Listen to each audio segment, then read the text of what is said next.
Greetings, moviegoers, and welcome to the Cinematic Adventures. I'm Timdiana, the film adventurer who, last I checked, endured it in search for credits. Welcome everyone to 2016. Give or take a few weeks. Even though we're at this new year, our minds are still on the past with last year's lineup of films. Moviegoers are still talking about titles such as Avengers Age of Ultron, Mad Max Fury Road, and of course, Star Wars The Force Awakens. And then there are the films that people just want to forget.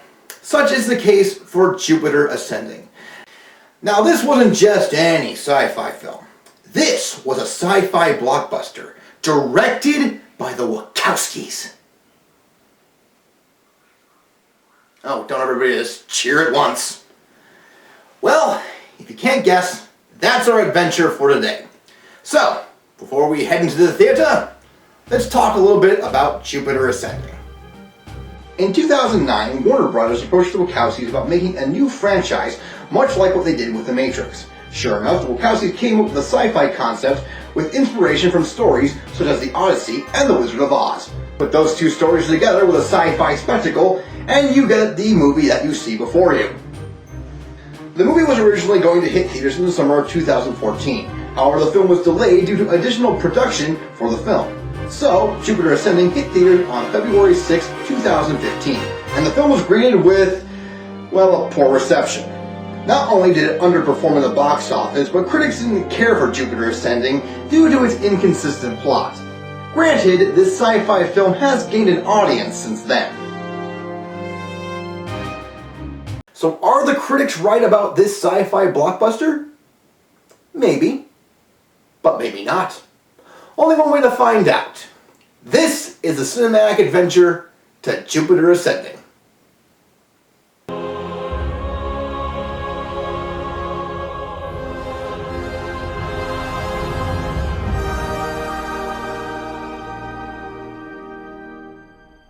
Our film opens in Russia, St. Petersburg to be exact, where we meet Maximilian Jones, played by James D'Arcy.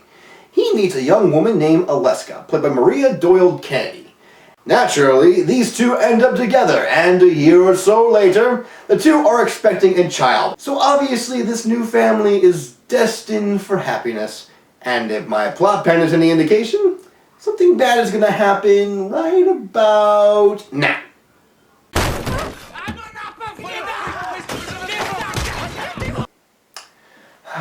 You gotta love plot convenience.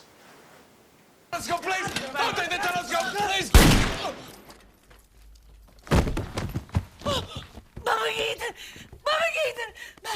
Tell Howard Stark I said hello. Heartbroken, Aleska defects to America. But while on her voyage to the country, she gives birth to a little girl named Jupiter. And that little girl grows up to become Mila Kunis. So, Jupiter and her mother live with Aleska's sister and her family, and Jupiter's life amounts to cleaning toilets. Hey, I'll have you know cleaning toilets is an adventure all on its own. So, you might be wondering to yourself, just how is this a sci-fi film? Well, the sci-fi aspect picks up rather quickly as we cut to a barren planet. There, we meet the Abrasax siblings. There's Khalik Abrasax, played by Temperance Middleton, Tidal Abrasax, played by Douglas Booth, and finally Balaam Abrasax, played by Eddie Redmayne. And may I say this trio is delightfully punctual. I must say you're looking a little worse for wear. Could it be success does not agree with you? And you look so well. Could it be that failure agrees with you? Of course, Balaam over there is doing his best impression of Prince Valium from Spaceballs. After a montage of just how much Jupiter hates her life, we cut to the second lead of the film, the genetically engineered soldier Kane Wise, played by Channing Tatum. Using his heightened senses, Kane tracks down the scent of Jupiter. Unfortunately, before he can find the girl, Kane is tracked down by bounty hunters. Bounty hunters? We don't need that scum. However, after a daring action sequence, Kane makes his escape thanks to his trusty gravity boots that allow him to air skate. I don't care how crazy or ridiculous those boots are, I kind of want them. Later, we see Jupiter speaking to one of her employers about romance and whatnot. Unfortunately, their conversation is cut short by little gray aliens. You gotta hate when that happens.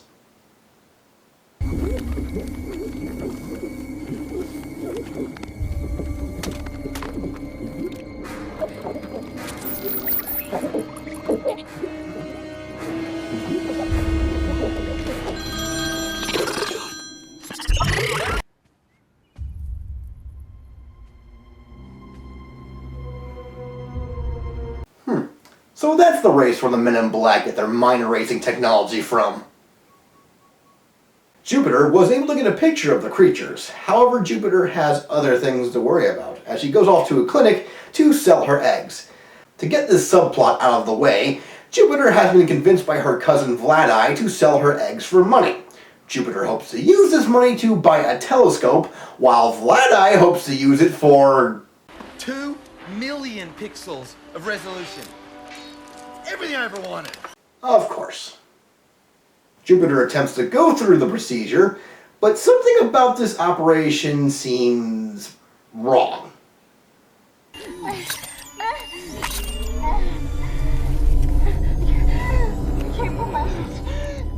What's happening? Or that's just how the operation goes. I mean, it is a delicate procedure.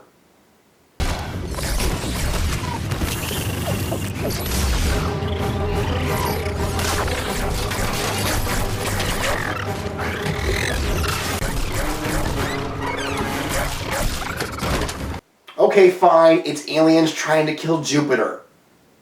Or is it aliens trying to kill Jupiter, who just so happen to be gynecologists? After a daring rescue, Kane saves Jupiter and takes her to a safe location. Where am I? You're still in Chicago. Okay, good. My clothes? Can't really think about that right now. Probably for the best. Okay. When I was in the Legion, they gave me protocols for this. It can be difficult for terces or people from underdeveloped worlds to hear that their planet is not the only inhabited planet in the verse. Has to be the anesthesia. I mean, it's gotta be a dream. The protocol actually says that most terces will say that this has to be a dream. Well, it's good to know this film is quite prepared of dealing with cliches in its own dialogue. As Jupiter and Kane get more acquainted, Balaam hears word that Jupiter escaped the attack, and takes it in a very monotone fashion.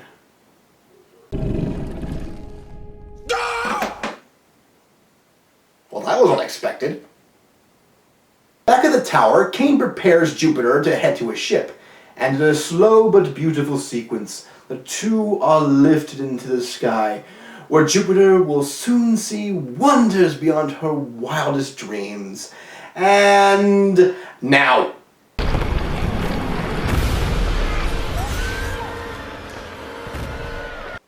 These kind of plot points just keep popping up in this film. So now, Jupiter and Kane are being chased through the city by Balaam's forces, and it's a pretty good action sequence. The scene is very exciting and has some creative moments to it. So if anything, this movie is delivering in action. Jupiter and Kane are able to escape their pursuers and head to a farm where they meet an old acquaintance of Kane, Stinger, played by Sean Bean. And this can only mean, like most of Sean Bean's films, Stinger will not survive the upcoming adventure. Well, I'm sure he'll be mortally wounded from the events. Okay, I can believe a lot of things this movie thrown out there, but Sean Bean actually living through a film? Now that's just science fiction. Kane and Stinger hug it out by throwing fists at one another. However, their rough reunion is cut short when Bee starts circling Jupiter. Either she's got sugar in her pants, or this is an important plot point. I choose to believe the latter. Seen later, Stinger explains that he and Kane used to have wings. This isn't a particular major plot point, but it is one that should be noted. Stinger then explains to Jupiter why the bees acted the way they did. You know, bees are genetically designed to recognize royalty. Royalty? Wow. You are in for a surprise when you find out what I do for a living. No, it's not what you do. It's what you are. They sense it. Bees aren't like humans. They don't question or doubt. Bees don't lie. Is that why they attack Nicolas Cage so violently? Not the bees! Not the bees! Stinger goes on to explain Kane's character, stating that he's the best there is at what he does, and what he does isn't very nice, and that he bit someone to get court-martialed. You think that plot point would have more significance to it, but not really. Then Stinger continues to explain things by talking about the history of the universe. So, you've been taught that the birthplace of the human race is Earth, but it's not. It's actually a planet in the Cannabulum system called Orus, a little over 1 billion of your years ago. Your planet was discovered during what is commonly called the Great Expansion. At the time, Earth was inhabited by a branch species of Saurosapian, a dangerous human predator called a Sargon. Obviously, before any colonization or resource development could be done safely to your planet, a large-scale extinction event was manifested. Damn budget cuts. Are you talking about dinosaurs? Wait, are you saying your people killed the dinosaurs? Oh, everything's killed off the dinosaurs. Meteor, big brains, robots, Chuck Norris. The whole feat's just lost its grandeur. However, their conversation is cut short due to the arrival of bounty hunters. Bounty hunters? Oh, shut up! In any case, an action sequence ensues. Beeswax. Got it.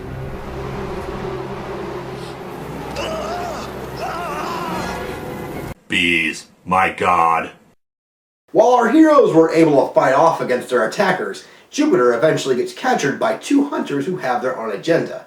Kane sneaks on board and hitches a ride to the hunter's employer, who just so happens to be Kalik Abrasax. So these 2 hunters who worked for one Abrasax now work for another Abrasax, and for that matter, Kane worked for one Abrasax originally, but now works for no Abrasax. It's kind of confusing when you think about it. Jupiter is taken to Kalik's palace, where she finds herself in a fashionable dress. What is with this movie and undressing its heroine just to dress her up again? Anyways, Kalik takes Jupiter on a tour of her palace, where she explains to the confused girl what she really is. It turns out that Jupiter is a reincarnation of the Abraxas' mother, who just so happened to help create the galaxy. Not crazy enough? Well, we then discover that Kalik, as well as her 2 brothers, are thousands upon thousands of years old. How they stay so fit? Well, it's all thanks to taking a little dip in a rejuvenation pool made up of a special Abrasax elixir. It's kind of like the Lazarus pit from Batman, except more glittery. A long time ago, someone figured out how to replace deteriorating cells with new ones. Today, it's as easy as changing a light bulb. Where do you get these light bulbs? Oh, they're at Bed Bath & Beyond. Just walk into the back, you can't miss them. Kane manages to catch up with Jupiter and Kalik, and may I say he has spent this whole time without a shirt. What is with this movie on undressing Channing Tatum? In fact, what's with most movies on undressing Channing Tatum? Don't answer that.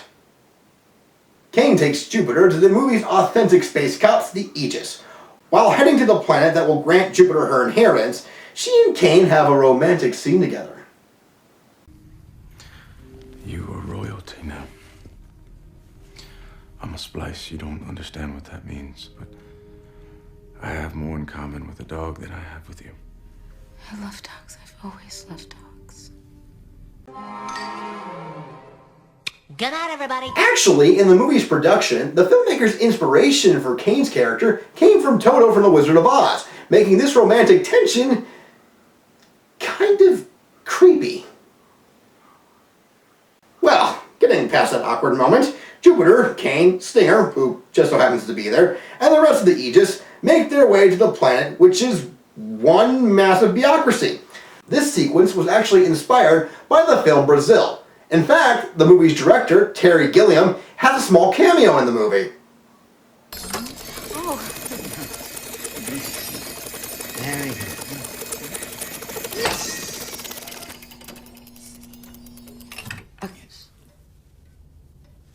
It's cool. Very nice. Very nice indeed. Now. And now you know.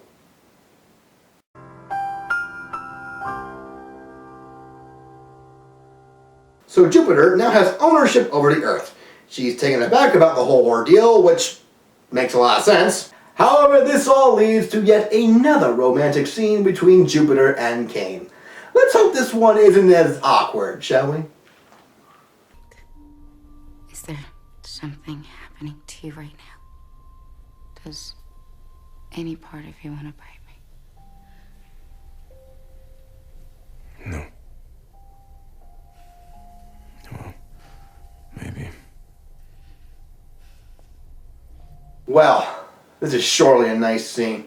It would be quite upsetting if something bad were to happen.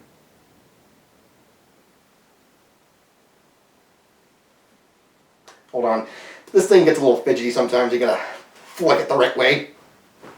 There we go. Okay, now. We're both liars. What is this? Sorry. Hello, Mr. Wise.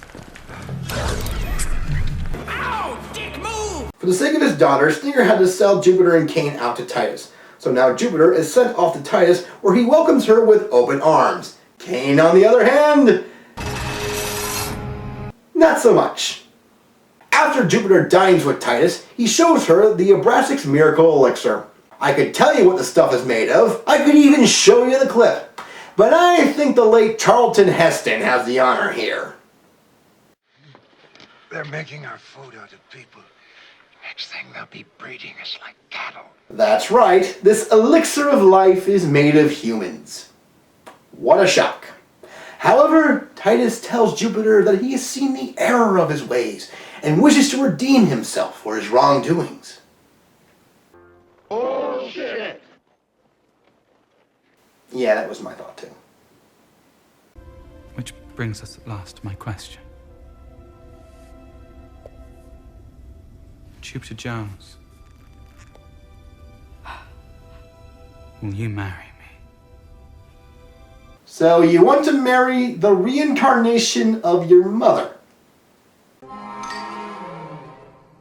Good night, everybody. Never thought I had to use that clip twice in one review. But here we are. So for the sake of the universe, Jupiter accepts Titus' proposal, and soon enough the two will be married, and everyone will be invited to the occasion. Well, everybody except Cain, who will be shot out of an airlock. But before that happens, Titus reveals his sinister plan. I'm particularly fond of the lies we tell ourselves. It's like the lie you are now concocting that somehow you'll survive being tossed into the void and find some way to rescue Miss Jones. You can't kill her. The title will just remain with her family. But not once Her Majesty and I are married. You know, villains should really be more like Asmodeus from Watchmen. Don't tell your evil plan, just go through with it. So Cain is then shot out of an airlock to die in the void of space. But fortunately for him, he grabbed an instant spacesuit, which is actually a remarkable concept. Sure enough, the Aegis find Cain and get him aboard their ship. Cain prepares to head back to save Jupiter, but not before seeking help from Stinger, who was thrown into the brig after his betrayal. Are there any other family issues I should know about? No. Loans? Money problems? No. Well, there's that matter with the Lannisters and some issues in Mordor. But aside from that, no, nothing else. So Cain and Stinger head into battle in angelic-looking mechs. So you've got these two warriors flying into this massive blockade just to stop a wedding. I approve of this venture. And in movie fashion, Cain flies into the nick of time before Jupiter can make the marriage official.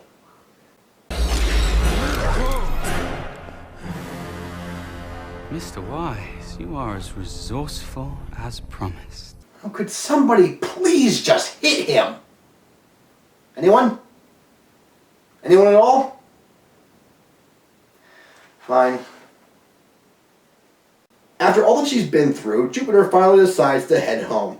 Unfortunately, there's not much of a home to go back to, as her family has been abducted by Balam's forces. So they offer Jupiter a deal that if she goes with them, her family will be spared. And seeing this movie has a format where Jupiter has to meet all the Abrasax children, she has no other choice but to comply. Jupiter is taken to, well, Jupiter, to meet Balam. However, the Aegis can't follow because Balam is evil that way. Nevertheless, Jupiter meets with the villain who has been rather underwhelming at being delightfully evil. You should have stayed, Dad. I am not your mother. No, my mother never cleaned a toilet in her life. Maybe that was her problem. My mother.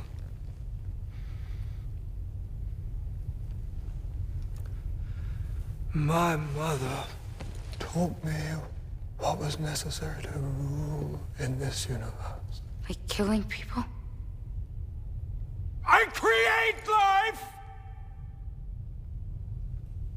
And I destroy it. You know, Balam is both an underwhelming and over-the-top villain. Actually, it's kind of worthwhile to see when you put it that way. So Balam offers Jupiter a deal to relinquish her title or her family will die. However, Jupiter clearly remembered the words of Spock, as the need of the many outweigh the need of the few.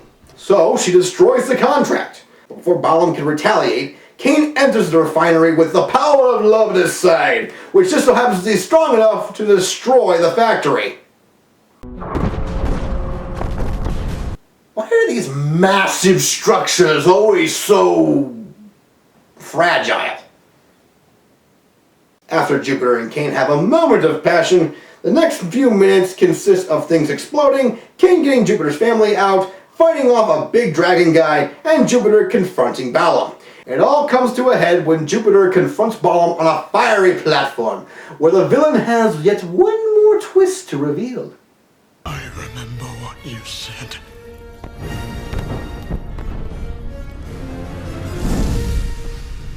You told me you hated your life. It's the truth. And you begged me to do it. You begged me to do it! Well, that was so obvious, I don't even need to cue in. What a twist! I am not your damn mother. And now Jupiter kicks off Balam in badass fashion.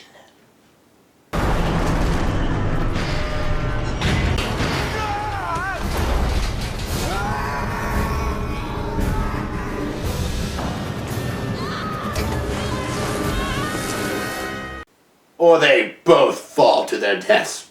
That works too. Fortunately for Jupiter, Cain makes the save and the two race to the Aegis ship. But unfortunately, our two heroes do not survive the explosion. And if you really believe me, then shame on you! No, they make it out alright. So we cut to a brand new day, as Jupiter is quite excited to go back to work as a maid. And unknown to the human race, the planet is now owned by someone who cleans toilets for a living. Makes sense to me. After her family awards her with a brand new telescope, Jupiter heads off to a date with Cain, who is doing his best angel impersonation. Channing Tatum playing an X-Men character. Who would think of such a thing? Well, with his wings and her gravity boots, Jupiter and Cain fly off into the distance, enjoying life and everything else that transpires. And this can only mean that something bad is going to happen. Oh, or not. Never mind. Well, that was Jupiter Ascending, and it's not that bad. Okay, the movie was far from perfect, as it has several flaws. Its story structure can be a bit repetitive, with Jupiter constantly being thrown from one place to the next. Speaking of Jupiter, her character was a bit inconsistent.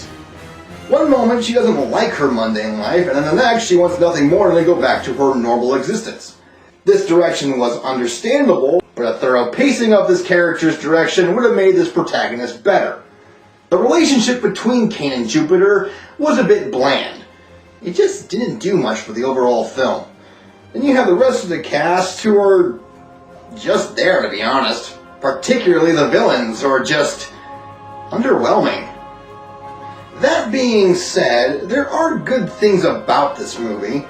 Though the narrative was a bit standard, the concept behind the plot wasn't bad. In fact, a lot of the story's ideas, like how the intergalactic system worked, was quite intriguing. And while the characters were flat in their development, they were still likable characters. Heck, even Balaam, who was campy as can be, was enjoyable to watch. The technical elements of this film really sell this movie, as both effects and music captured the concept of this sci-fi epic. So maybe Jupiter Ascending isn't a groundbreaking sci-fi film, but it is an enjoyable one that, at the very least, deserves a watch. So, Jupiter Ascending space jumps to 3 hats out of 5. So there you have it. Jupiter Ascending turned out to be a decent sci-fi film. I wonder if there's any other sci-fi films like that. You know what? I think there is. But unfortunately, that's going to have to wait till next time. So until then, this has been the film adventurer Timdiana. I've just endured another cinematic adventure.